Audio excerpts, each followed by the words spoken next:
आज हम बात करेंगे बंध श्रृंखला यौगिक यानी क्लोज चेन कंपाउंड।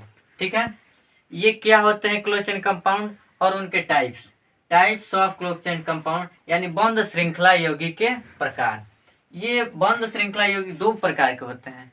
पहला होता है हमारा होमोसाइक्लिक कंपाउंड यानी समचक्रीय यौगिक, समचक्रीय यौगिक, और दूसरा हमारा होता है हेट्रोसाइक्लिक कंपाउंड यानी विषम चक्रीय यौगिक। अब ये हो गया हमारा समचक्रीय यौगिक का उदाहरण, इसका नाम है साइक्लोप्रोपेन। ठीक है, तो इसमें 3 कार्बन परमाणु होंगे और 6 हाइड्रोजन परमाणु होंगे। और ये हमारा हो गया हेट्रोसाइक्लिक कंपाउंड जिसमें एक हेट्रो एटम यानी नाइट्रोजन एटम उपस्थित है, इसीलिए इसको कहेंगे हम हेट्रोसाइक्लिक कंपाउंड। और ये हमारा हो गया इसका नाम पीरिडीन। इसका क्या नाम हो गया जी? पीरिडीन, जिसमें हमारा 5 कार्बन परमाणु, 5 हाइड्रोजन परमाणु और 1 नाइट्रोजन परमाणु। ये नाइट्रोजन परमाणु हमारा हेट्रो एटम है और इसका नाम पीरिडीन है। चलिए अब हम इसे विस्तार से अध्ययन करेंगे। ठीक है, हम बात करेंगे बंध श्रृंखला यौगिक क्लोज चेन कंपाउंड। वैसे कंपाउंड या वैसे यौगिक जिनके बीच परमाणु बंध श्रृंखला यौगिक के रूप में होते हैं या बंध श्रृंखला से बंधे होते हैं, उसे कहते हैं बंध श्रृंखला यौगिक। ठीक है, चलिए ये होते हैं 2 प्रकार के, तो इसका परिभाषा भी लिखा दे रहे हैं। वैसे यौगिक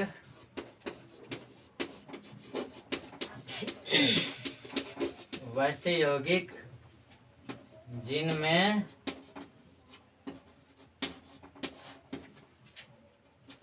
परमाणु बंध श्रृंखला के रूप में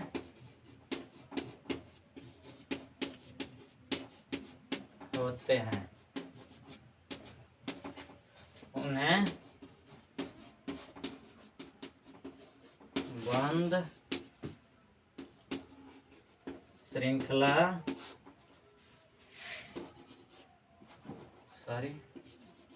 बंध श्रृंखला यौगिक कहते हैं। ठीक है, वैसे यौगिक जिनमें परमाणु बंध श्रृंखला के रूप में होते हैं उन्हें बंध श्रृंखला यौगिक कहते हैं। ठीक है, जैसे एग्जाम्पल ले रहे हैं C6H6, ये हो गया हमारा बेंजीन।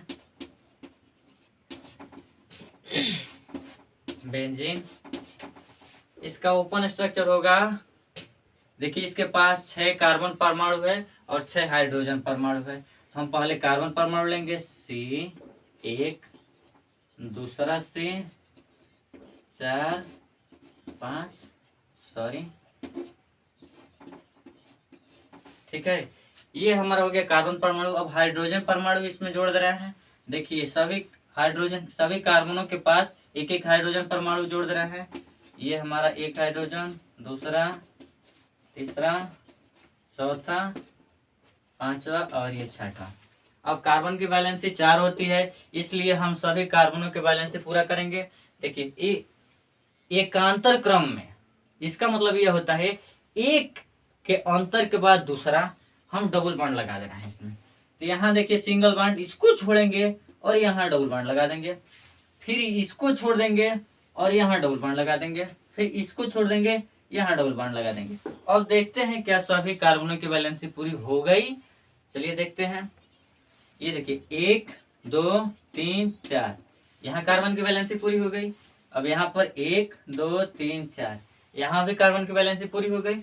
अब फिर यहाँ पर 1 2 3 4, यहाँ पर भी हो गई। अब इस कार्बन के पास देखेंगे 1 2 3 4, यहाँ पर भी कार्बन की वैलेंसी 4 हो गई। और यहाँ देखिए 1 2 3 4, यहाँ पर भी हो गई। और ये हमारा लास्ट कार्बन परमाणु 1 2 3 4, इसकी भी वैलेंसी पूरी हो गई। ये हमारा हो गया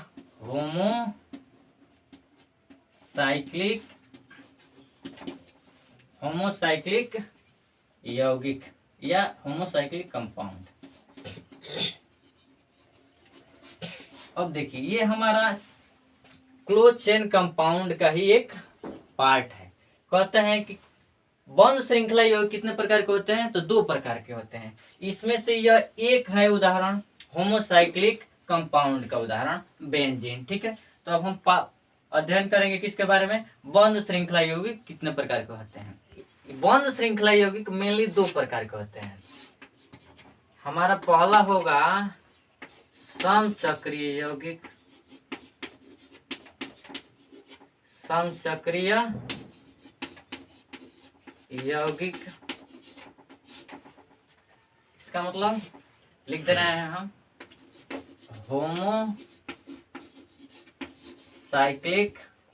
कंपाउंड। और ये हमारा होगा विषम चक्रीय यौगिक, विषम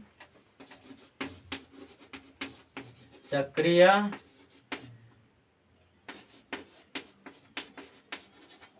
यौगिक, समचक्रीय यौगिक, विषम चक्रीय। यह होगा हमारा हेट्रोसाइक्लिक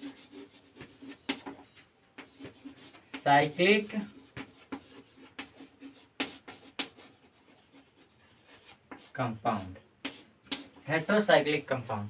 अब हम एक एक करके इसे परिभाषित कर दे रहे हैं। चलिए, समचक्रीय यौगिक का मतलब होता है वैसे यौगिक जिनमें केवल हाइड्रोजन और कार्बन परमाणु उपस्थित होते हैं, उसे कहते हैं हम समचक्रीय यौगिक।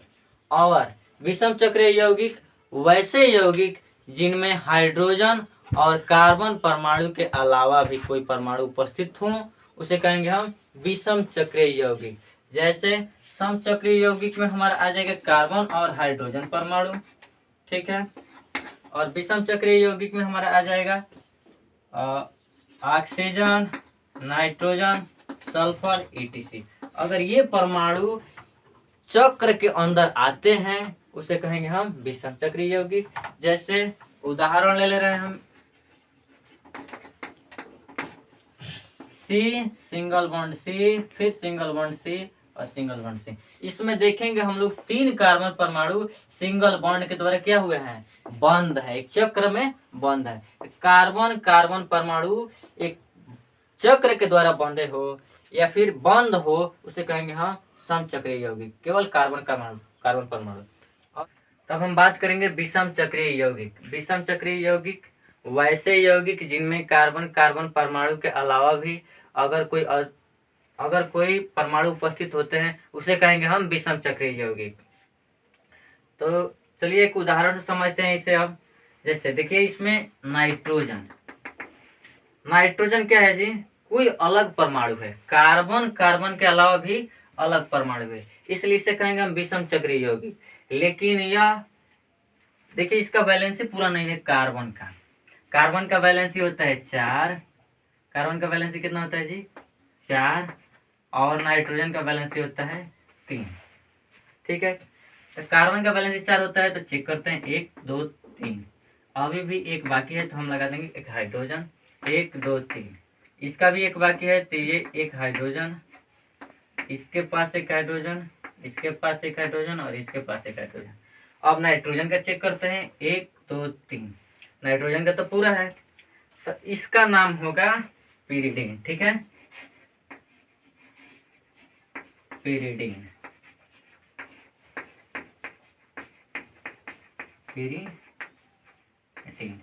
ये हमारा हो गया हेट्रोसाइक्लिक कंपाउंड, ठीक है।